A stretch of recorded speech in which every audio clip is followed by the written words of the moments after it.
Hello বন্ধুরা, এখন just পুজো করে নামলাম। চলো তোমাদের শেয়ার করি কি আজকে লাঞ্চ মেনু আমাদের কি কি হবে। আচ্ছা, কি বানাবে?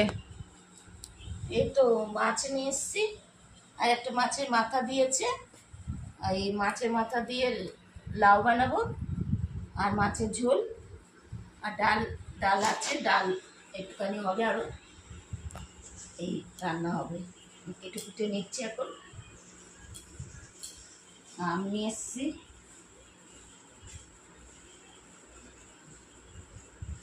গেছিলাম চিংড়ি মাছ, মানে বড় বাজারে যেতে পারিনি, চিংড়ি মাছ আনতে পারলাম না। একটা ইচ্ছে ছিল চিংড়ি মাছ দিয়ে বানানোর, রেখে দাও, পরে অন্যদিন বানাবো। করবা।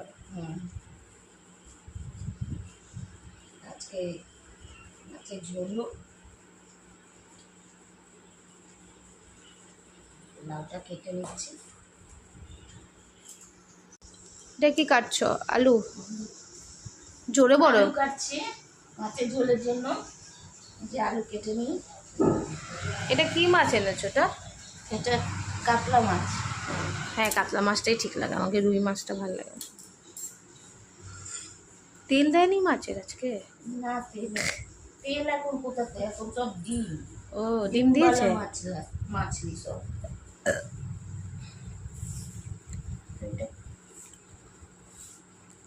আবার শনি রবি তো তুমি খাবে না, রবিবার তো আমাদের এই আসে।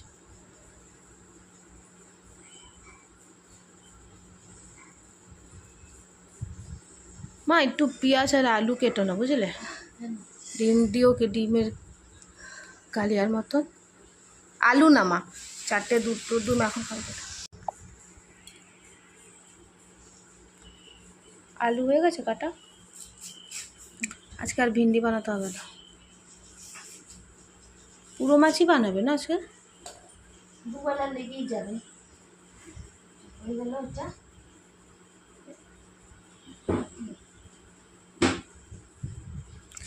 আর কত না, আলু পটল পোস্তও রয়েছে, তো ওইসব খাওয়া হবে, নষ্ট হয়ে যাবে। ডাল অনেকটা আছে। হ্যাঁ, এক বাটি বাবার। আমি ডাল খাবো না, আমার আলু পটল পোস্ত, এটা মাছ রয়েছে। আর কত বানাবে। চাটনিও রয়েছে। ও তো তোমার ছেলের জন্য হ্যাঁ, ওর জন্য কিছু বানাবো। দুবেলা কি বানাবে? ডিম দিয়ে তুমি ডিমের তরকারি খাবে? কি জানি, হ্যাঁ,